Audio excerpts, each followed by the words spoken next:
The desert wind howled across the forgotten town of Sanorillo, a place swallowed by silence and memory.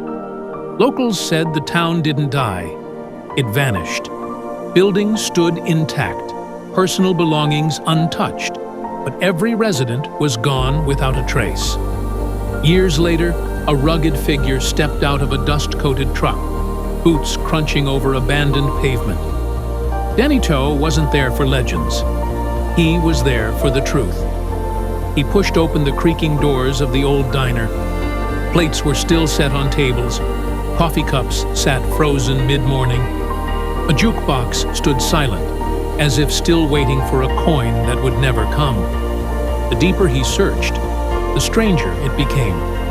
Footprints ended mid-stride. Clocks had all stopped at exactly 2:17 a.m., and scratched into a mirror were desperate words. We didn't leave. We were taken. Night fell. The temperature dropped unnaturally cold. The air vibrated as if the town itself was breathing. Then came the sound of voices. Not screams, whispers. Thousands of whispers. Every wall hummed. Every shadow leaned closer. Danny felt it. Whatever happened here never truly left. He followed the sound to the town's church. As he entered, candles lit themselves along the aisles. The whispers sharpened into words. Don't look up. So naturally, he did. Above him wasn't a ceiling, but a swirling void, as if the sky itself had been ripped open and frozen in place. Faces drifted inside it, fearful, pleading, trapped between worlds. Then came a blinding flash and a thunderous wind. The candles blew out. Silence returned. When the sun rose, Danny stood alone. The void was gone. The church looked normal. There was no proof, no evidence, only the lingering echo of those trapped voices. He left Sanorillo with one truth.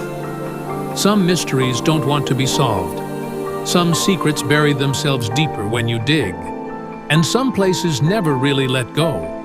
They say the desert keeps secrets better than any grave. Long after the wind erases footprints and the sun bakes memories into dust, some stories remain buried, not forgotten, but waiting. Sanorillo was once a quiet desert town. A diner, a gas station, a handful of brick homes, a church with a bell that rang every Sunday morning. Then one night, everything stopped. People didn't evacuate, they didn't flee, they just disappeared.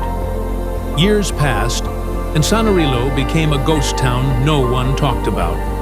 Until one day, a battered black truck rolled down the cracked highway and stopped at its entrance.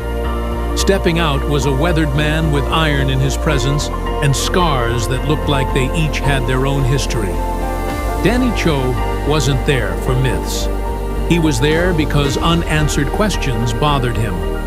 And Sanorillo was the biggest unanswered question in the desert. He walked slowly through town. Wind whistled through silent streets. Storefronts stared back with hollow windows. A bicycle lay abandoned in the middle of the road, its chain rusted solid.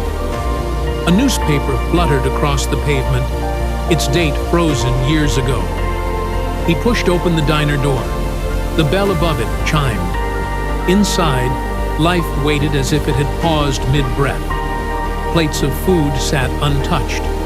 Forks rested in mashed potatoes. A cup waited beneath a coffee machine, half filled, like someone intended to return.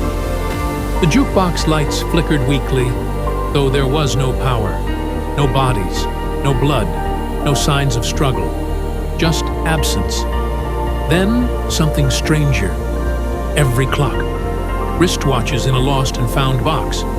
Wall clocks. The jukebox timer. All stopped at 2:17 a.m. Outside, footprints crossed the street, then ended, as if the people making them simply ceased to exist.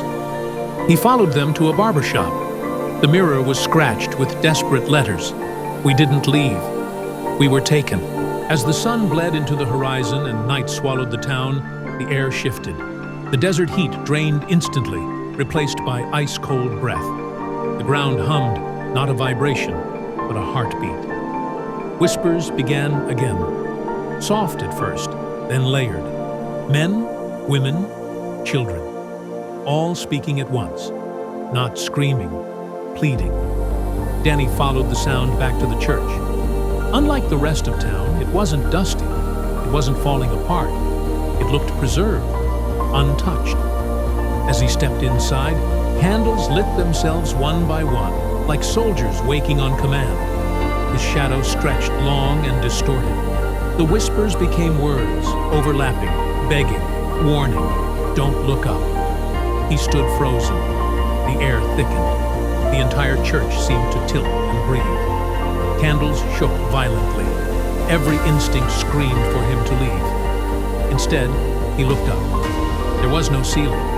Above him hung a frozen storm. A vortex in the sky, swirling yet unmoving, trapped in time. A tear in reality itself. Inside were faces. Not imagined, not distorted. Real. Hundreds of them. Teachers, parents, children, couples. Old men gripping hats that no longer existed. People frozen in the last moment they existed in this world. One face drifted closer than the rest. A woman. Her eyes locked onto his. Her mouth moved, though no sound came out. Then he heard it, not with his ears, but inside his mind. "Help us." The ground shook violently. Candles exploded into darkness.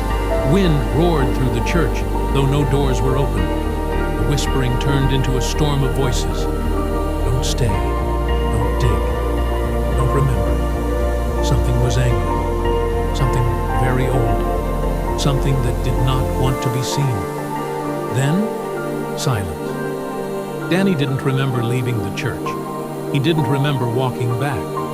He didn't remember starting his truck. He only found himself miles away.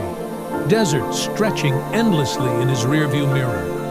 Sanorillo shrinking behind him as if the land itself had pushed him out. When he stopped on the highway and looked back where the town should have been, there was nothing.